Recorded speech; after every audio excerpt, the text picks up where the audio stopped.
Speaking of gurus, so one of the things that has been a central theme, it seems like, though, of your connection to others is the fact that that connection, though, involves service to others. And it seems as though this is a message of many individuals who, I don't know if you want to use the word guru or other terminology, of people who others look to as a GPS, but it seems as though there is always a centrality of a recognition of our oneness, and from that, a recognition that our life is one of service. If there's a certain contradiction in the question, in the sense, if there is oneness, where is the question of service? Now, I'm asking all of you, if you get to do something for your children, do you feel that you've done a great service? Do you? No. It's a privilege that you have the opportunity to do this. But if you happen to do something for that urchin who is on the street, who is helpless, suddenly it becomes service.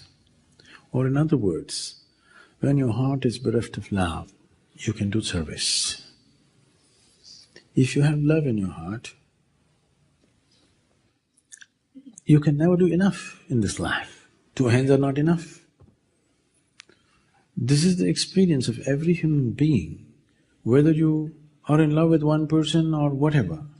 Even if you're in love with one person, when you're really in love with one person, these 2 hands are not enough. How much ever you do, it's not enough, isn't it? When there is no love, you keep accounts of all the things that you do, and it's a service.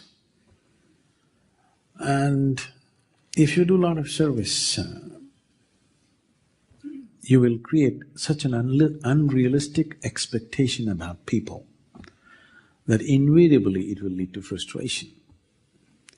Activity, if you really see, suppose your little finger is rotting up, if you attend to this, is this service? If you have experienced the oneness of the existence, there would be no such thing as service. It would be just expending yourself to do whatever you can do is a natural process. In our lives, if we do not do what we cannot do, that's not an issue. But if we do not do what we can do, we are a disastrous life. Whatever we can do must happen. And we as a generation of people are in a unique space for the first time, for the very first time in the history of humanity. Even 25 years ago, this would not be possible. For the very first time, we have the necessary resource, capability and technology to address every human problem on the planet. The only thing that is missing is inclusiveness in the way we are experiencing ourselves. If there is a more inclusive experience of yourself and the rest, every other life on this planet, we are capable of offering solutions to everything for the first time in the history of humanity. The question is, are we going to just sit on the threshold and die, or are we going to cross it? This is the big question. I want to see that we, as a generation of people, do not become a vain generation, that we will do things that we can do. What we cannot do, it's fine.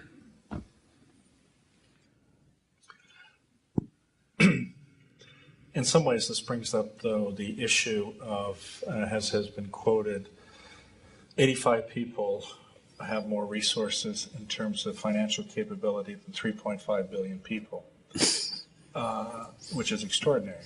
And certainly in the United States, we see this ever-widening divergence between the haves and the have-nots. And while I think we would all agree that within ourselves we have the capability to change, or the potential, but why don't we have that, or why does not so many people seemingly have this intent? In fact, as we were discussing, sometimes having more makes individuals want more, not to give more. See, whatever 2 to 5% of the population holding over 80% of the world's wealth, that's what it is. I don't know if that statistic is perfect, but somewhere near that. One thing is, we can see it as a great problem, but I see it as a great possibility. Now you have to change only 2% of the population to transform the world.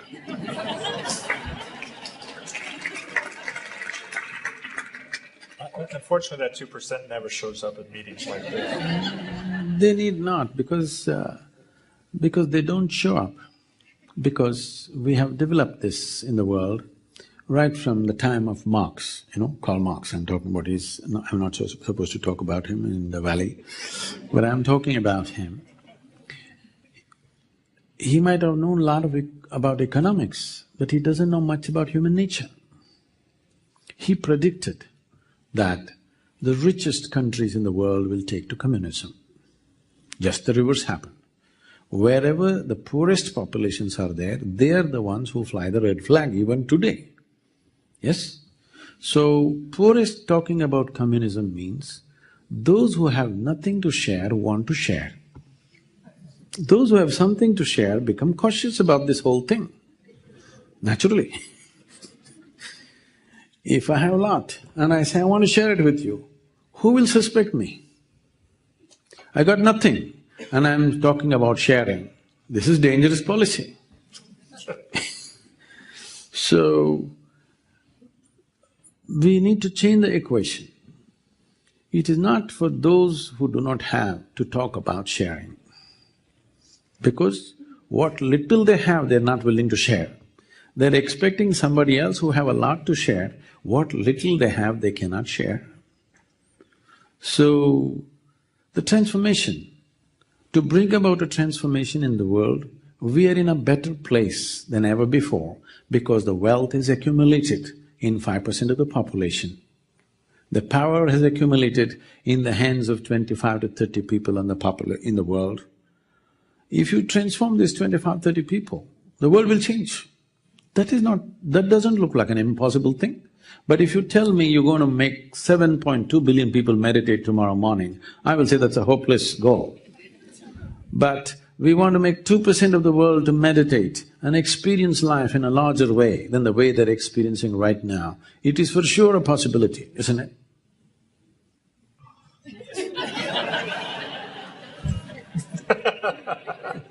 What does Sarah Palin say? Good luck with that one. Yes, I certainly appreciate that example, but if we were compared it to a nut, the have-nots have a very thin shell sometimes and are more open to have their shell cracked because they have nothing to lose, while the perception is among these people, I would suggest to you, they have an extraordinarily thick shell, and sometimes even an atom bomb doesn't seem able to crack that shell. So while that may take up 2% of the nuts, and I use that term both literally and figuratively. I must tell you this. I have had the opportunity and the privilege to be among those 2% of the people in the economic forums and various other, business situations. And what I have found is, at least 90%, 80% of them, let me be critical, 80% of them are fantastic human beings. It is just that there is a structure to climb. And suddenly asking them to break the structure is not practical and is not going to work. There may be about 15% or maximum 20% of the people are super arrogant about what they have accumulated. But the rest of them, I have always found it's a pleasure to talk to them because they're brilliant people. They're not successful for nothing. They're brilliant people, and believe me, it is not love, it is not compassion, it's not other things which is going to change this world, it's just sense. We just have to have sensible human beings. Sense is what needs to be kindled. If you're sensible, you understand the only way that all of us can live well, the only way we can exist in a certain way on this planet is by doing certain things. This sense is easy to bring into people who have a certain level of intelligence naturally, and they have exercised this intelligence to accumulate, because that is how we have structured the society. Everybody is trying to accumulate, but now we're talking against people who have managed to do it. We have not created a social structure where it's of a different nature. The social structure right from the school is how to be better than the guy who's standing next to you. So those who are successful, we should not resent that ever. It's very important. It is important the success is acknowledged, it is just that we want to make success more universal, not so narrow. There is a saying in the African lore, when the lion feeds, everybody gets to eat, because he doesn't eat everything, okay?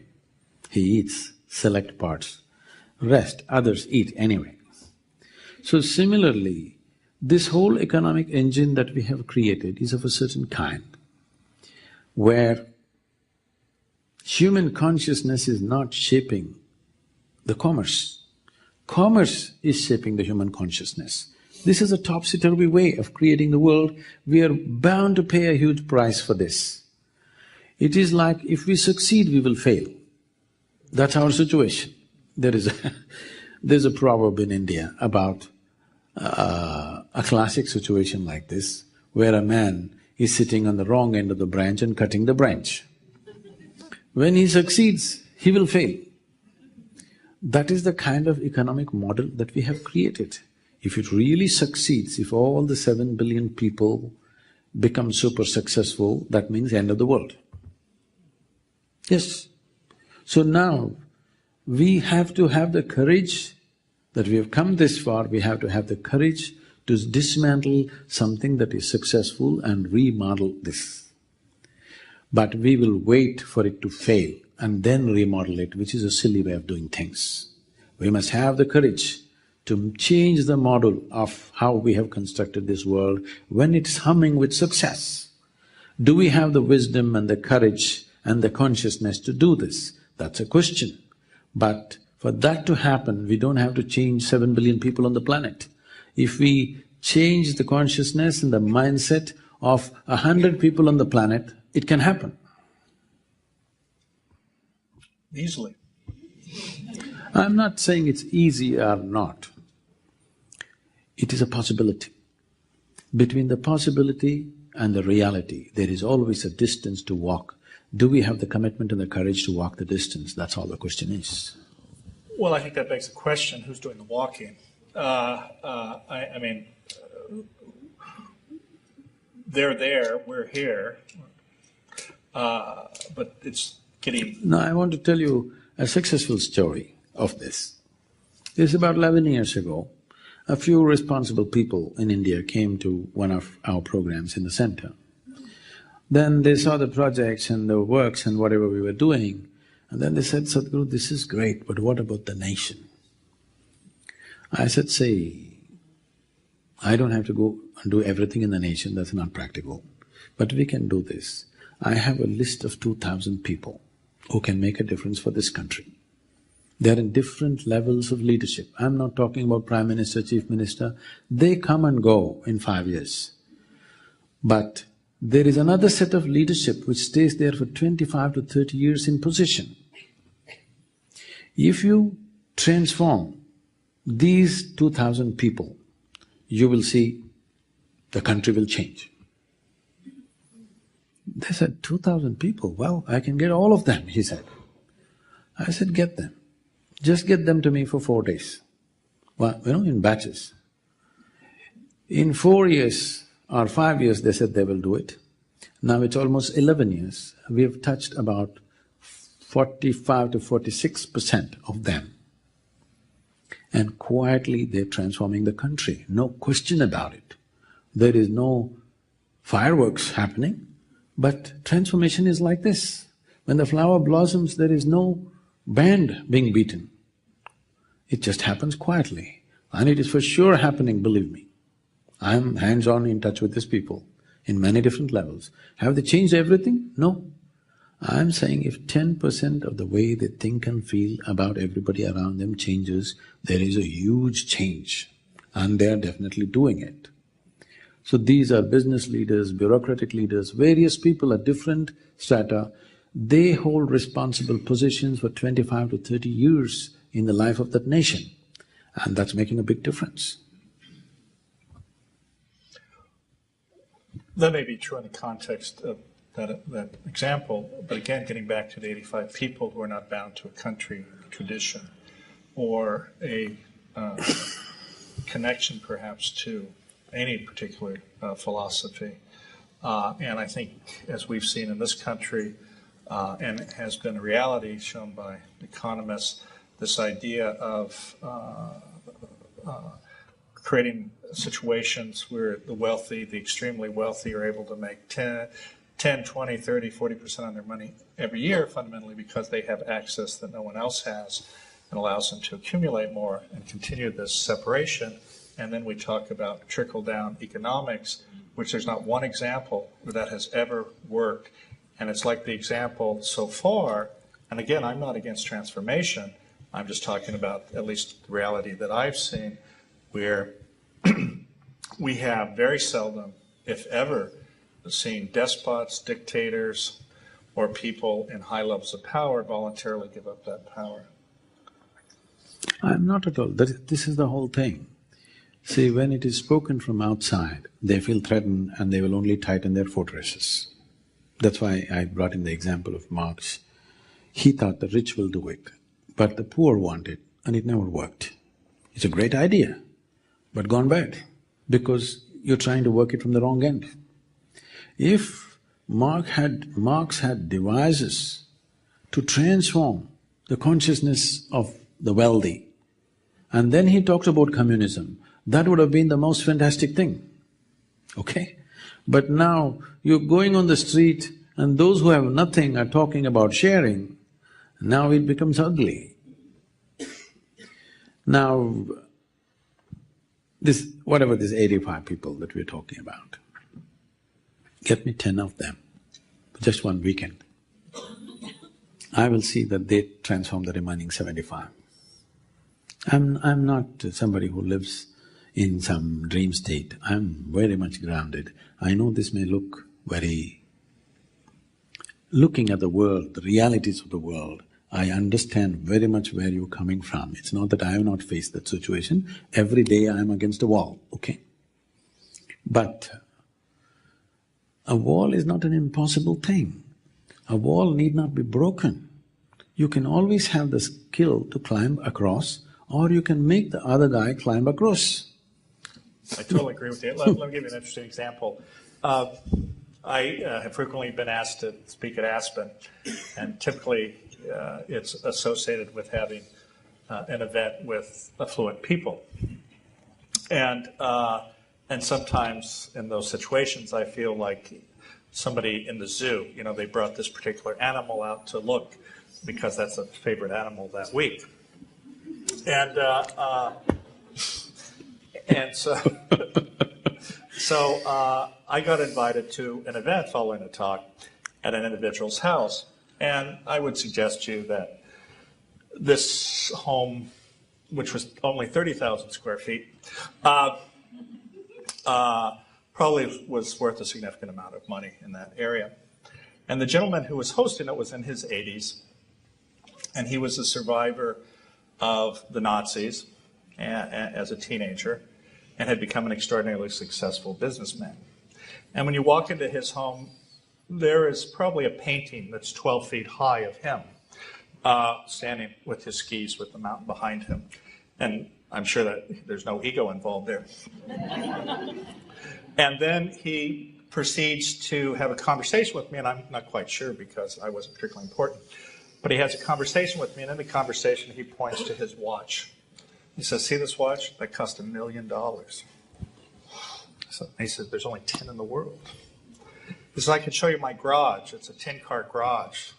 There's $10 million and See, a cars. boy who escaped the concentration camp, he's bound to have these things. You should excuse him for those things. Oh, no, but here, let me tell you the rest of the story. And I'll go through it very quickly, and I appreciate your comment. So, as part of this conversation he's having with me, he says, in my entire life, I've never felt loved or have been able to give love, which is horrible, right? Here, this man who nominally has everything has nothing. So, I talking to him, and it turns out he's divorced and he has children who are there, actually.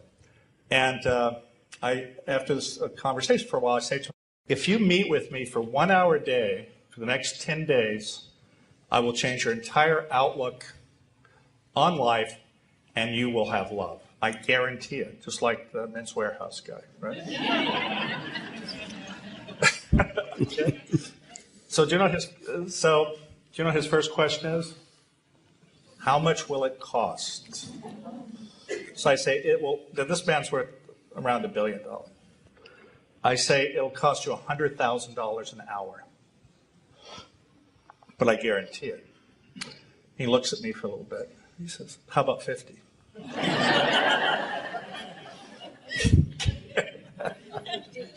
Okay, so then his daughter overhears this conversation.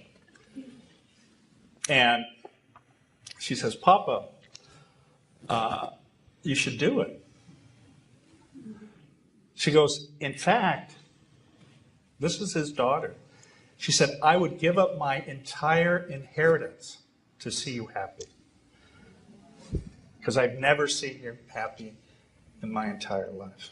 Do you know what his response is? You don't understand the value of money. And that's how our conversation ended.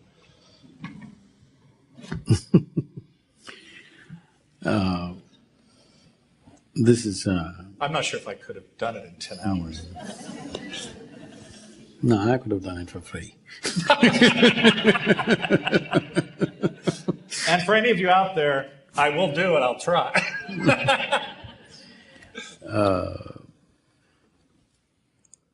We need to come to terms with this.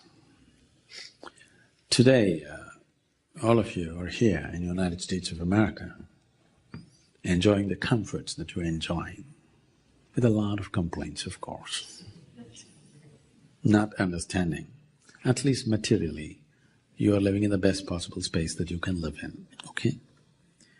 And this has all happened because you chose a certain model of economic policy.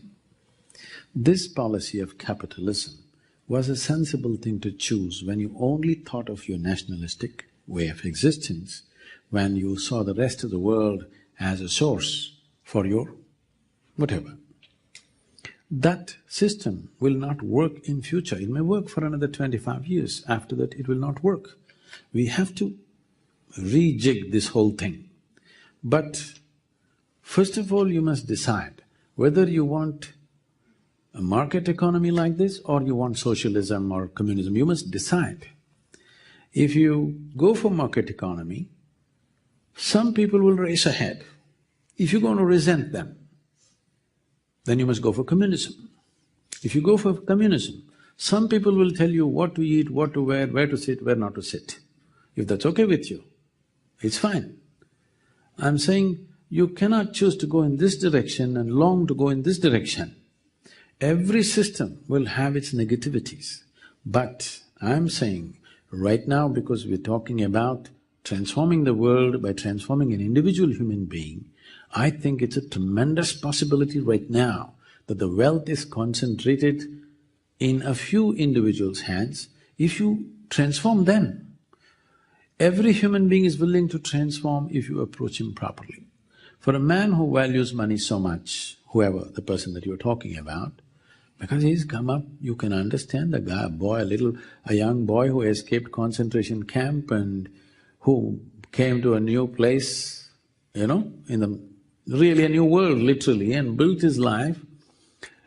He thinks in a certain way. He's added up from pennies to $1 billion, okay? From 1 penny, 2 penny, he's come to $1 billion, so that's all he thinks.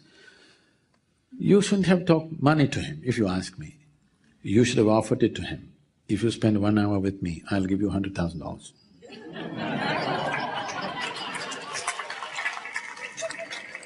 This is my deal. If you bring these 85… This is an No, agreement. no, if you bring these 85 people to me, I will give them $100,000 each. They have to spend a weekend with me, willingly. I'll spend a weekend for 100,000. You don't have the money.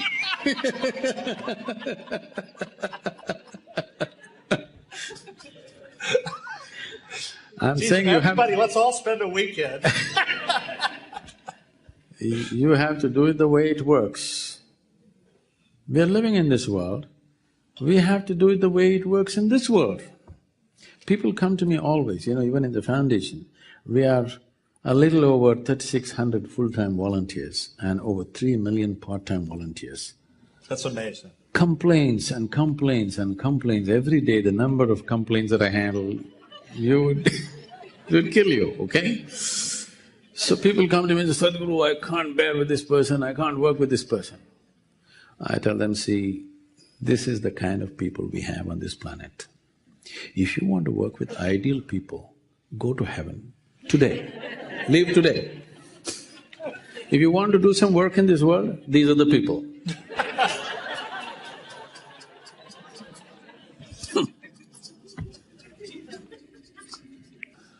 Actually, perhaps on that note, maybe we should open it up to some questions. And there are microphones that are placed. Difficult questions for him, nice questions for me. No. You can ask me any question. So my question is actually on Bharat, since the government there is going to be changing pretty soon, and I wanted to find out, Hinduism concentrates a lot about inner transformation, but I see a lot of lack of, a social consciousness and service, or as you term, going out and having a sense that, this is my country. What do you see needs change in India? Why do you think it's lacking? Sorry? Why do you think it's lacking? I think because from early on, from ages… No, not… Why do you come to this conclusion that it's lacking? I see it. No, it's not true. You were looking at it from a… you're trying to put a template, a Western template on India, which we're very proud that we are like a cosmic chaos. You understand? We feel homesick if there's too much order. Do not misunderstand that as lack of,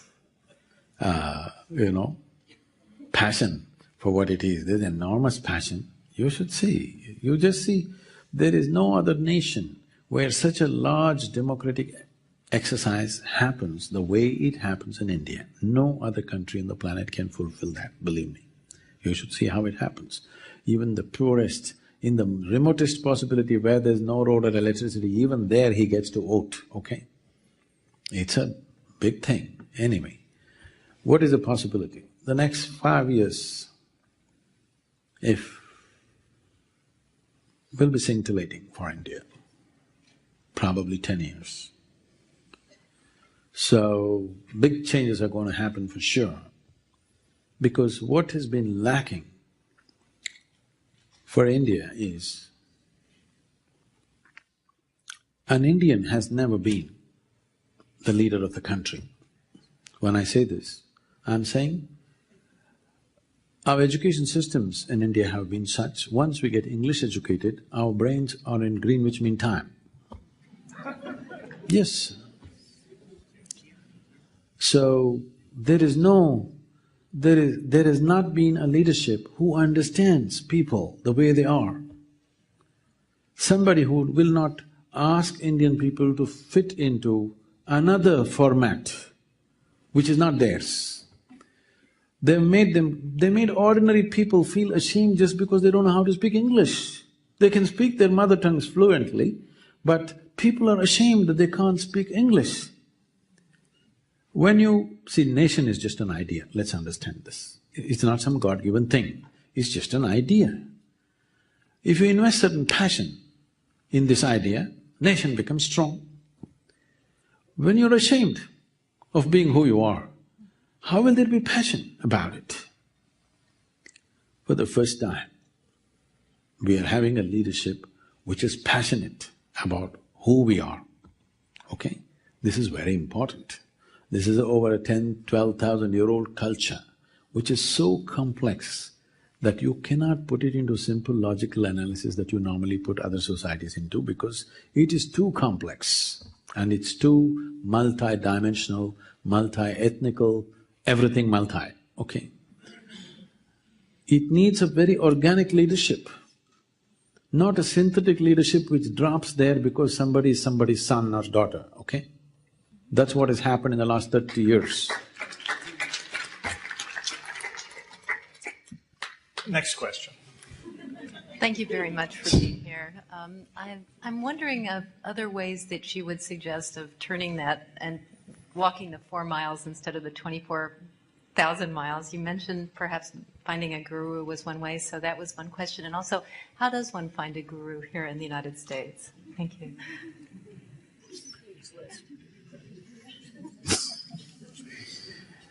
Now, you must understand the basic human predicament. All that you experience, light and darkness, pain and pleasure, agony and ecstasy, whatever, everything that you experience happens within you. Is that so? Do you see me right now? Do you see me right now? Where am I? Use your hands and point out. Ah, you got me all wrong. You know, I'm a mystic. Now this light is falling upon me, reflecting, going through your lenses, inverted image in the retina. Where do you see me now?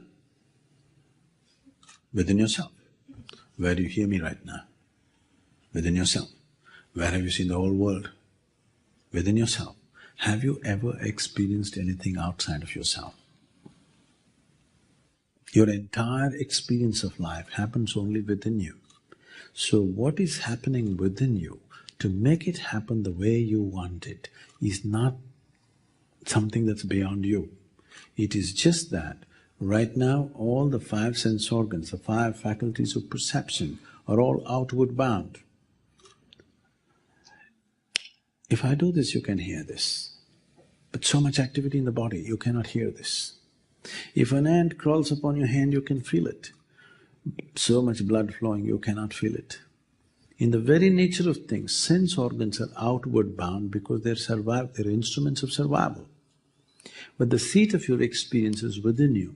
This is your fundamental predicament. You need a sense which can turn inward. If you have access to the basis of your experience, would you create highest level of pleasantness for yourself or misery?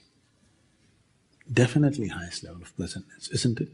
The problem is not of intent, the problem is of access. So, do you need some guidance on this? For sure you do. So don't use the word guru, because it's supposed to be a 4-letter word in California. It has all kinds of wrong connotations. Is it GPS? Yeah, GPS. Right now, if you buy the GPS, you buy from the best company, yes, whichever is working well. The same thing you must do. You must ask the maximum number of people. If it's working well for all of them, you can do it too. And anyway, if you buy a GPS, you're not committed to it for life. If it works, you keep it, otherwise you throw it. Same thing with me. I'll give you something, if it works, you keep it, otherwise throw it. What's the problem? You're paying more to buy a pair of shoes. She's asking $100,000 an hour. No.